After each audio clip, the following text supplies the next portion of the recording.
السلام علیکم ورحمۃ اللہ وبرکاتہ۔ الحمدللہ والصلاة والسلام علی رسول اللہ۔ احسن الکلام کلام اللہ واحسن الہدی ہدی محمد صلی اللہ علیہ وسلم۔ اما بعد فاعوذ باللہ من الشیطان الرجیم۔ بسم اللہ الرحمن الرحیم۔ رب اشرح لی صدری ویسر لی امری واحلل عقدۃ من لسانی یفقہوا قولی۔ آج کی آیات سورہ آل عمران کی 55 سے لے کر 91 تک کی آیات ہیں، اور آیات کا جو موقع ہے یہ وہ موقع ہے کہ جب یہود بنی اسرائیل جنہوں نے کہ عیسیٰ علیہ السلام کی نبوت کو، رسالت کو تسلیم نہیں کیا تھا، ان کے قتل کی سازش جب تیار کر لی تو اللہ سبحانہ تعالیٰ نے عیسیٰ علیہ السلام سے کہا کہ اے عیسیٰ، میں تمہیں پورا لینے والا ہوں، یعنی میں جسم اور روح سمیت تمہیں اپنی طرف زندہ اٹھانے والا ہوں۔ اور پھر قیامت سے پہلے اللہ سبحانہ تعالیٰ عیسیٰ علیہ السلام کو طبعی موت سے ہمکنار کریں گے۔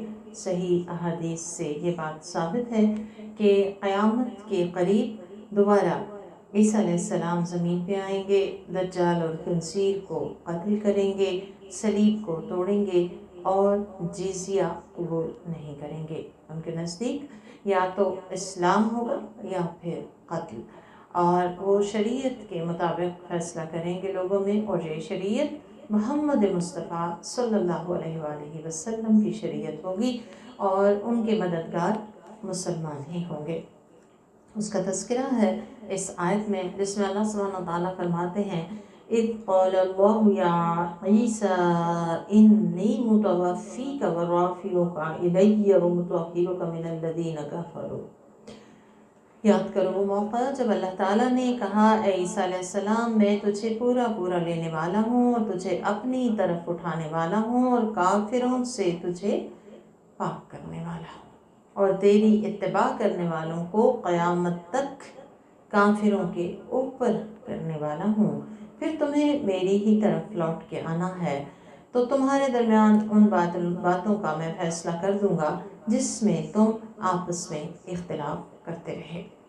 بس جن لوگوں نے کفر کی راہ اختیار کی، یعنی اللہ کی بات کو نہ مانا، اللہ کے نبی کو نبی نہ مانا، انہیں دنیا اور آخرت میں شدید عذاب دوں گا، اور پھر ان کا نہ کوئی مددگار ہوگا اور نہ ہی انہیں کہیں سے مدد پہنچے گی۔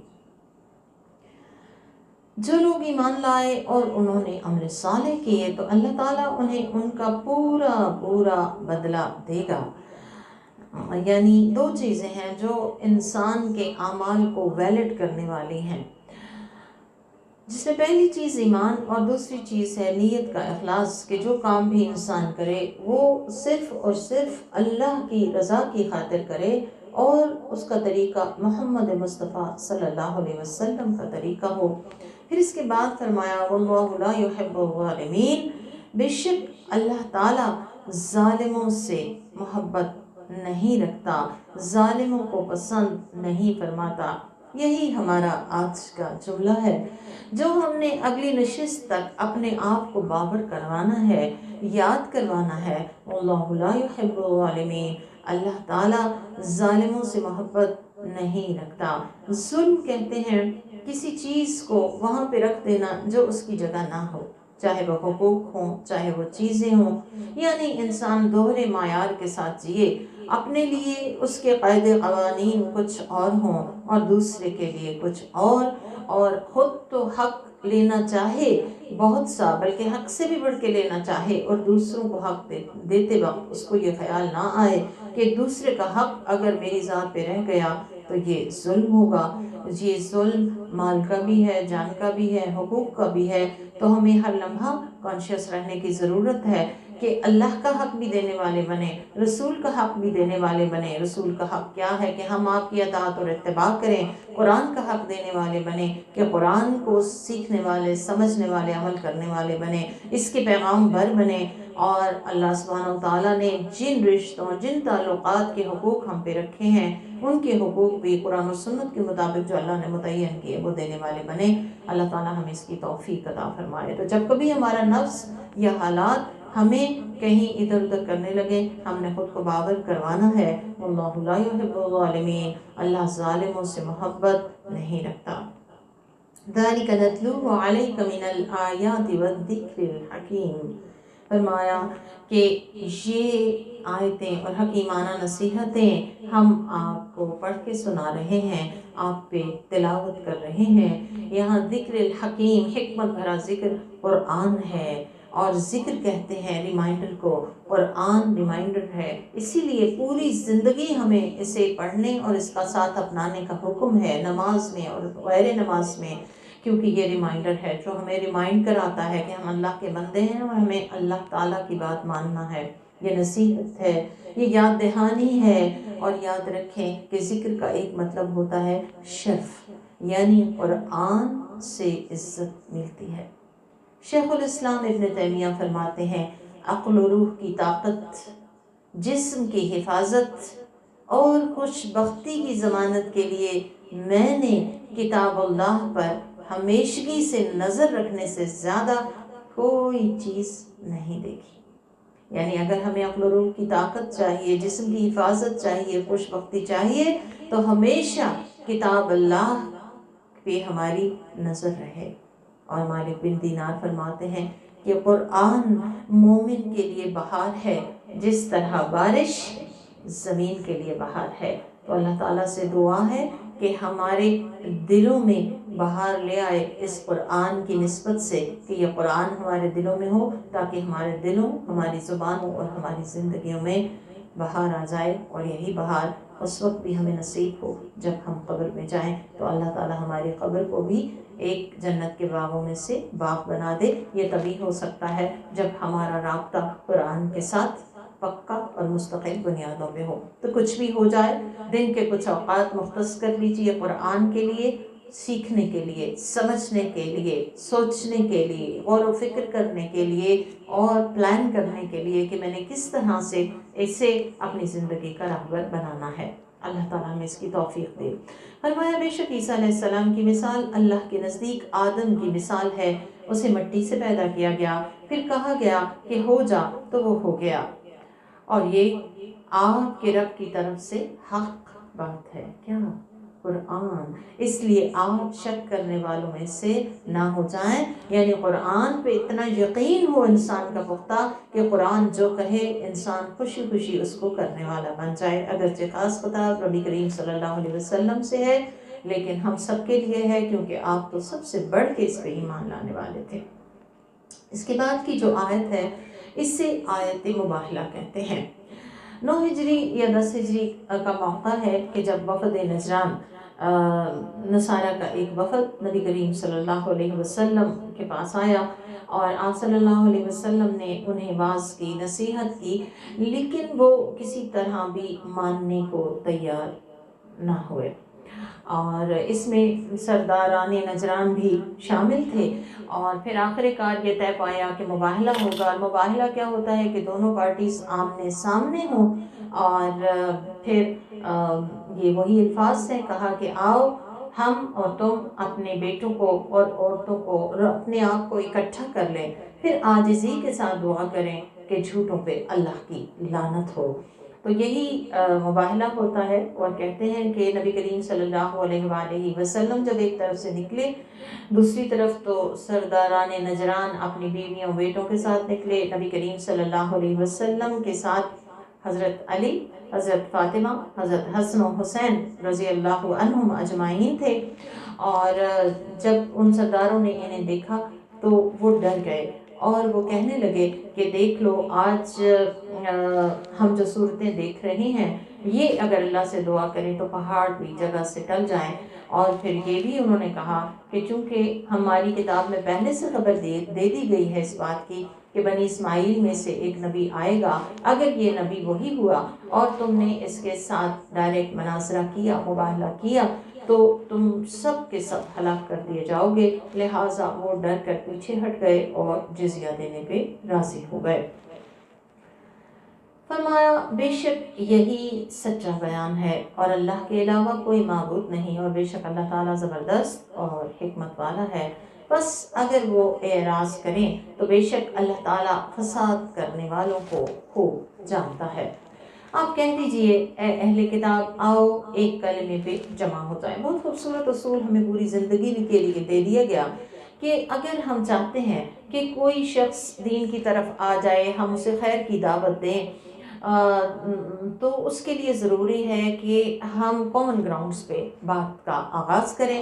قُلْ يَا أَهْلَ الْكِتَابِ تَعَالَوْا إِلَىٰ كَلِمَةٍ سَوَاءٍ بَيْنَنَا وَبَيْنَكُمْ، آپ کہہ دیجئے کہ اہل کتاب آؤ ایک کلمے پر جو ہمارے اور تمہارے درمیان کامن ہے، اور وہ کیا ہے کہ جس میں ہم تم برابر ہیں، یہ کہ اللہ کے علاوہ کسی کی عبادت نہ کریں اور اس کے ساتھ کسی کو شریک نہ بنائیں، اور ہم میں سے کوئی کسی کو اللہ کے سوا معبود یا اپنا رب نہ بنائے۔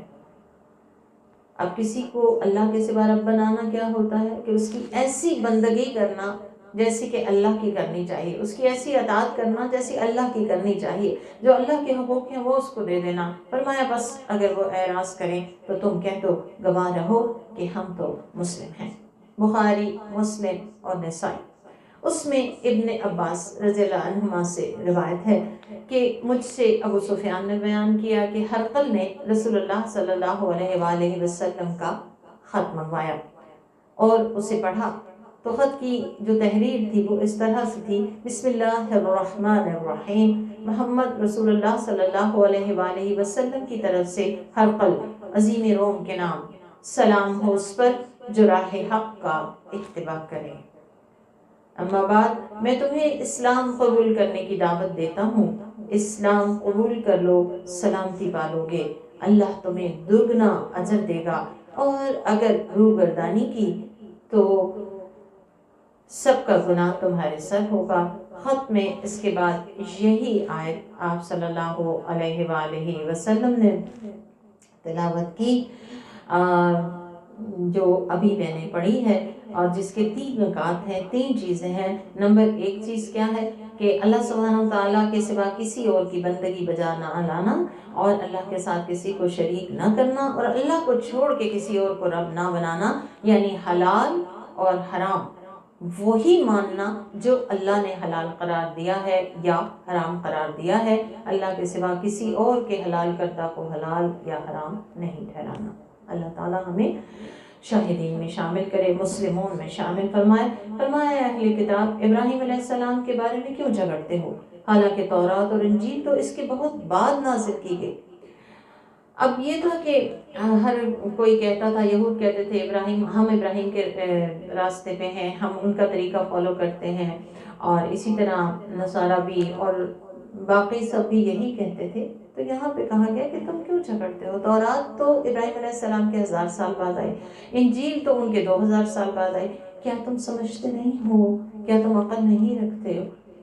کم عقلو، تم نے کج بحثی کر لی، جس بارے میں تمہیں کچھ علم تھا، لیکن جس کے بارے میں تمہارے پاس کچھ بھی علم نہیں، اس میں کیوں کج بحثی کرتے ہو، اور اللہ جانتا ہے اور تم لوگ نہیں جانتے۔ یاد رکھیں، ہمارے دین میں جدال جو ہے یا کج بحثی جو ہے وہ سخت ناپسندیدہ ہے، اس سے اجتناب کرنا چاہیے۔ فرمایا پھر ابراہیم علیہ السلام کی حقیقت کھول دی گئی اور واضح کر دیا گیا کہ ابراہیم علیہ السلام نہ تو یہودی تھے نہ نصرانی، بلکہ موحد مسلمان تھے، اور وہ مشرکین میں سے نہ تھے۔ لوگوں میں سب سے زیادہ ابراہیم علیہ السلام کے حقدار وہ لوگ ہیں جنہوں نے ان کا اتباع کیا، اور یہ نبی اور جو لوگ ایمان لائے، اور اللہ تعالیٰ مومنوں کا دوست ہے۔ واللہ ولی المومنین، اللہ ولی ہے مومنوں کا، ان کا دوست، ان کا حامی، ان کا مددگار۔ یہاں پہ واضح کر دیا گیا کہ ابراہیم علیہ السلام سے قریب تر وہ ہیں جو ان کی پیروی کرنے والے ہیں۔ آپ صلی اللہ علیہ وسلم نے فرمایا ہر نبی کے لیے کوئی نہ کوئی حواری یعنی دوست ہوتا ہے، اور میرے حواری یعنی وہ میرے ابی اور خلیل ابراہیم علیہ السلام ہے، کیونکہ آپ صلی اللہ علیہ وسلم ان کی دعا بھی ہے، وہ آپ کے آباء و اجداد میں سے ہیں اور آپ کے خلیل بھی ہیں۔ تو بات یہ ہے کہ یہاں پہ ہمیں ایک بہت ہی خوبصورت اصول سمجھ میں آتا ہے، اور وہ کیا ہے کہ اصل کسی کے ساتھ نسبت اس شخص کی ہے جو اس کو فالو کرتا ہے۔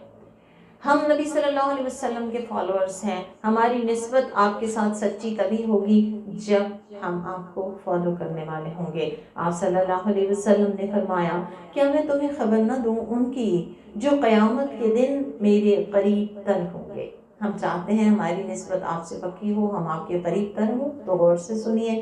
آپ نے فرمایا کندھے جھکا کے رکھنے والے، یعنی عاجز مزاج لوگ، اور آپ نے فرمایا وہ جو محبت کرتے ہیں اور محبت کیے جاتے ہیں۔ میرے نبی کا پیغام بھی محبت ہے، اور میرا اور آپ کا پیغام بھی محبت ہی ہونا چاہیے۔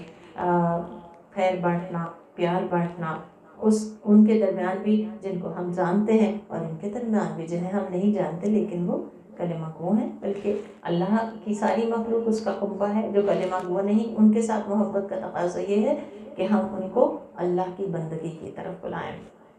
پھر فرمایا اہل کتاب کا ایک گروہ چاہتا ہے کہ وہ تم لوگوں کو گمراہ کر دے، حالانکہ وہ لوگ صرف اپنے آپ کو گمراہ کر رہے ہیں اور انہیں اس کا احساس تک نہیں۔ اہل کتاب تم اللہ کی آیتوں کا کیوں انکار کرتے ہو حالانکہ تم ان کی حقانیت کی گواہی دیتے رہے ہو؟ اہل کتاب تم حق و باطل کو کیوں خلط ملط کرتے ہو اور جانتے بوجھتے ہوئے حق کو چھپاتے ہو؟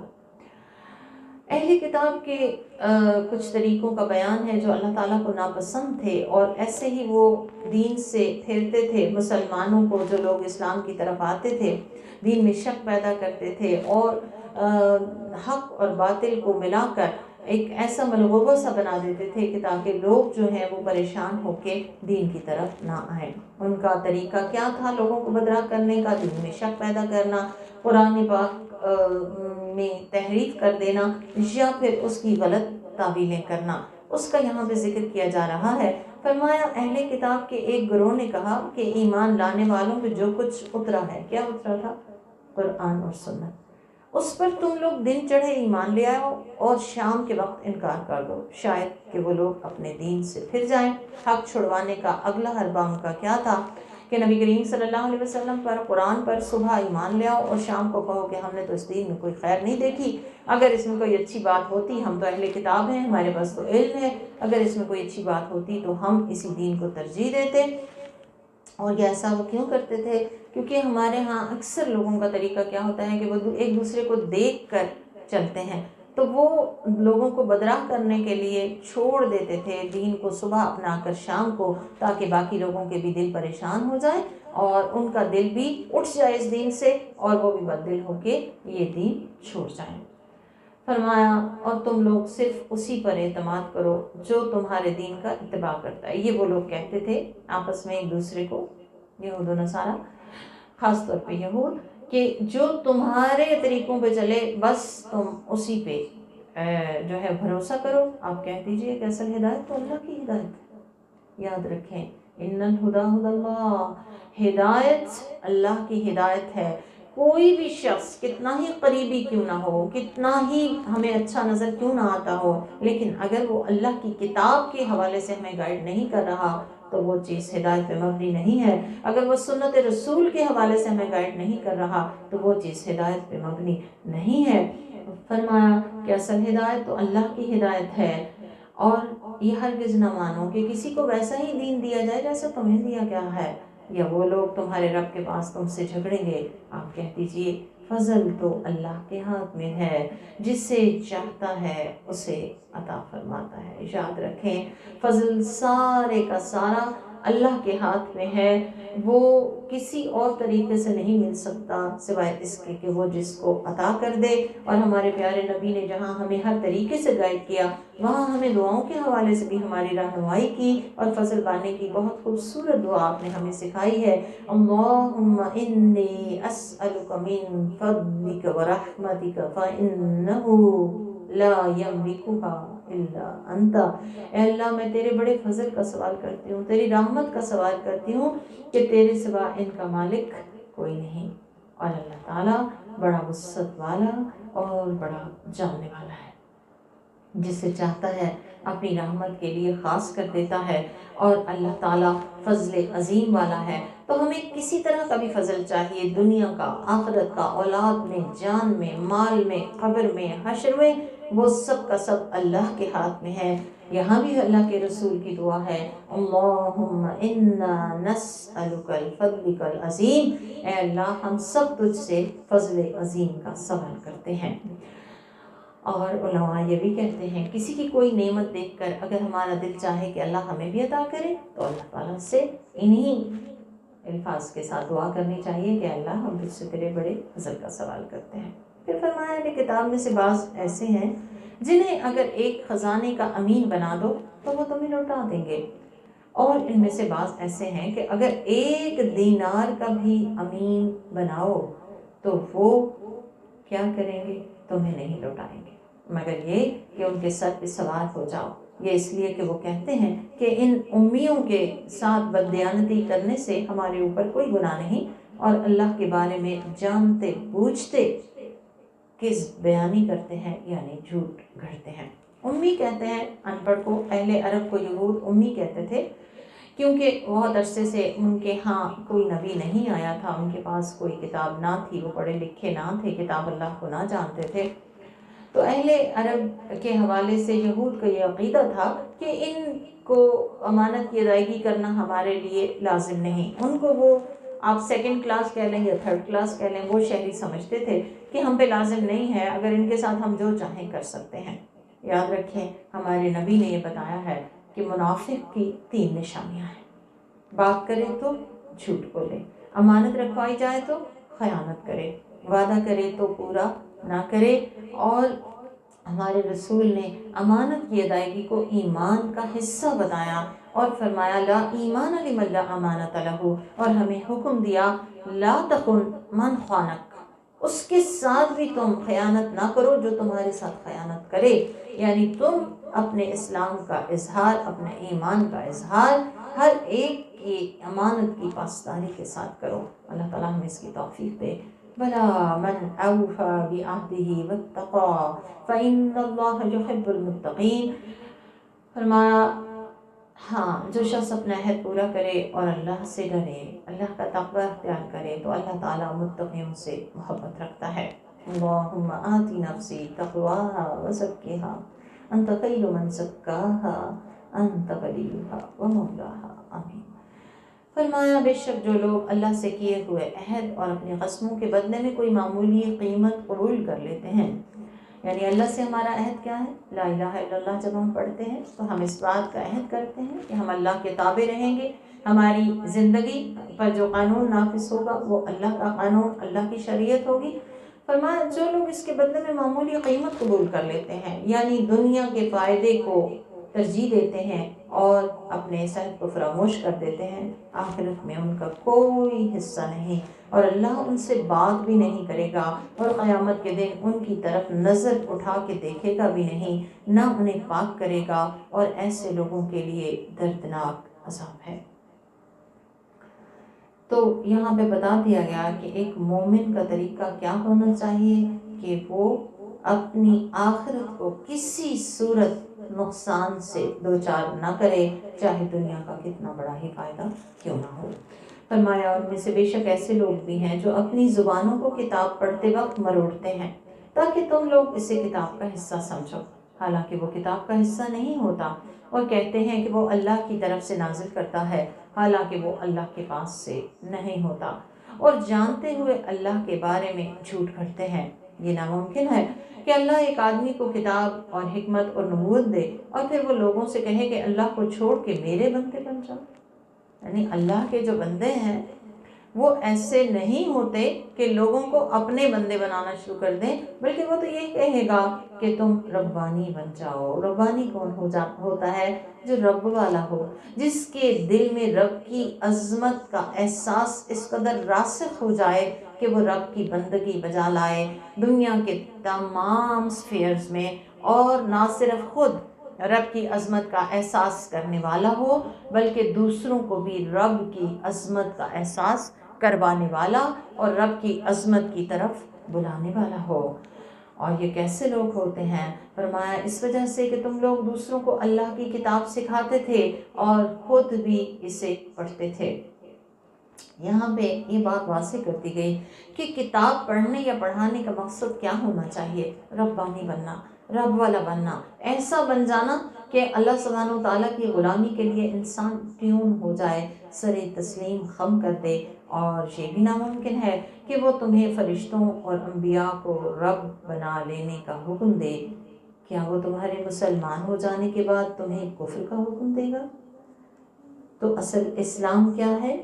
اللہ کی کتاب پڑھنا پڑھانا اور اس کا اثر ایسا قبول کرنا کہ انسان رب کا بندہ بن جائے۔ فرمایا جب اللہ نے نبیوں سے میثاق لیا کہ میں تمہیں جو کچھ کتاب و حکمت دوں، پھر تمہارے پاس کوئی رسول آئے جو تمہاری چیزوں کی تصدیق کرے تو اس پر ضرور ایمان لانا اور اس کی مدد ضرور کرنا۔ اللہ نے کہا کہ کیا تم لوگوں نے اقرار کیا اور اس پہ میرا عہد قبول کیا؟ انہوں نے کہا ہم نے اقرار کر لیا۔ اللہ نے کہا بس تم لوگ گواہ رہو اور میں بھی تمہارے ساتھ گواہوں میں سے ہوں۔ اللہ کی گواہی کس پر ہے؟ کہ محمد صلی اللہ علیہ وسلم پر ایمان لانا اور آپ کی مدد کرنا۔ اور آپ کی مدد کیا ہے؟ آپ کے مشن کی مدد کرنا۔ آپ کا مشن کیا تھا؟ کہ سب اللہ والے بن جائیں، سب ربانی بن جائیں، سب قرآن سے جڑ جائیں، سب اللہ کی بندگی اختیار کر لیں۔ بس جس نے اس کے بعد اعراض کیا وہی لوگ دراصل فاسق ہیں۔ تو کیا وہ اللہ کے دین کے علاوہ کوئی دوسرا دین چاہتے ہیں؟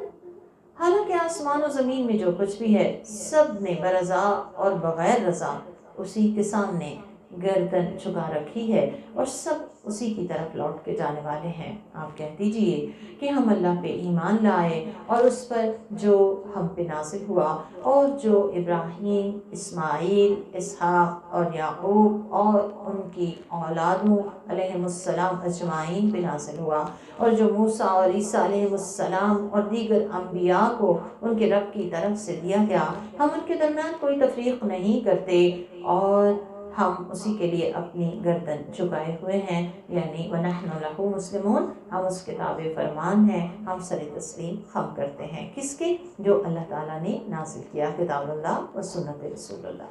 اور جو شخص اسلام کے علاوہ کوئی اور دین چاہے گا تو اس کی طرف سے قبول نہ کیا جائے گا اور وہ آخرت میں گھاٹا پانے والوں میں سے ہوگا۔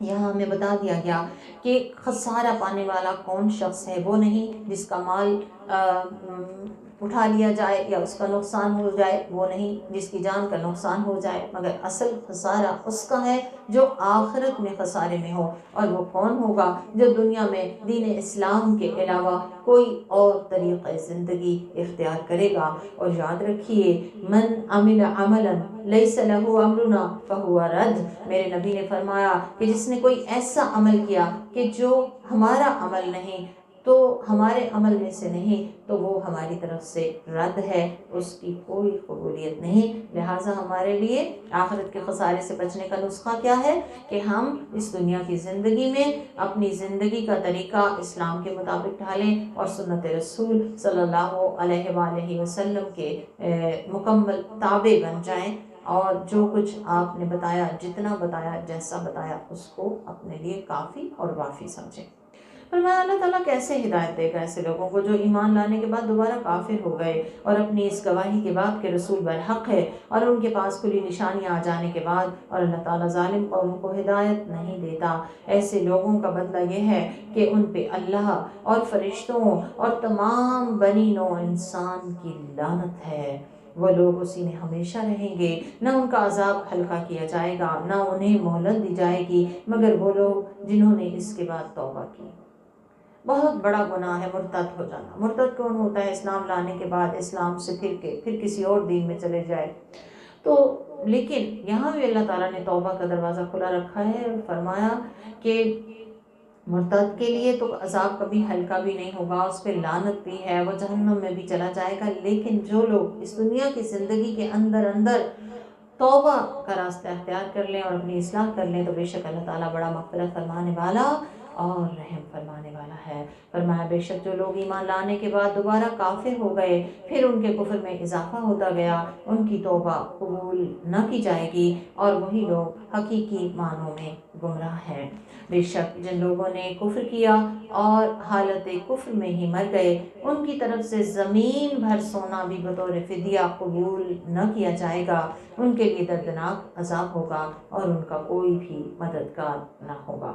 مسند احمد میں انس بن مالک بن دینار سے مروی ہے کہ رسول اللہ صلی اللہ علیہ وسلم نے فرمایا قیامت کے دن ایک جہنمی سے پوچھا جائے گا کہ کیا تم زمین کی ہر چیز کے اگر تم مالک ہو جاؤ تو اسے دے کر، یعنی جو کچھ بھی تمہاری ملکیت میں ہے، جو کچھ بھی اس دنیا میں ہے، زمین پہ ہے، سارے کا سارا اس کے مالک تم ہو جاؤ تو وہ دے کر تم کیا اپنی جان چھڑوانا چاہو گے؟ تو وہ کہے گا کہ ہاں۔ تو اللہ تعالیٰ کہیں گے کہ میں نے تو تم سے اس سے بہت آسان چیز چاہی تھی، میں نے تو تم سے صرف یہ عہد لیا تھا جب تمہیں تمہارے باپ یعنی آدم علیہ السلام کی پیٹھوں سے نکالا تھا، یہ عہد لیا تھا کہ تم میرے ساتھ شرک نہ کرو گے، لیکن تم نے اس کا انکار کیا۔ تو اللہ تعالیٰ سے دعا ہے کہ ہمیں توفیق دے کہ ہم اللہ سبحانہ و تعالیٰ کی وحدانیت کو اپنے لیے کافی سمجھیں اور ہر طرح کے شرک سے پرہیز کریں۔ آج کی آخری بات توبہ کی بات ہے۔ یاد رکھیں 3 طرح کے لوگ ہوتے ہیں۔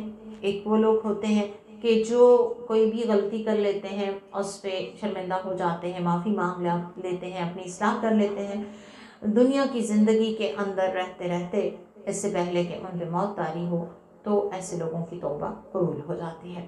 لیکن اگر کوئی شخص دنیا میں زندگی میں نافرمانی کرتا رہا اور اسی حالت میں اس کو موت آ گئی، یہاں تک کہ نزا طاری ہو گئی، اس وقت وہ اگر توبہ کرتا ہے تو اس کی توبہ قبول نہیں ہوتی۔ اسی طرح اگر کوئی شخص توبہ کیے بغیر کفر کی حالت میں مر جاتا ہے تو نہ تو اس کی توبہ قبول ہے اور نہ ہی اس کی طرف سے کسی قسم کا کوئی فدیہ جان چھڑانے کے لیے قبول کیا جائے گا۔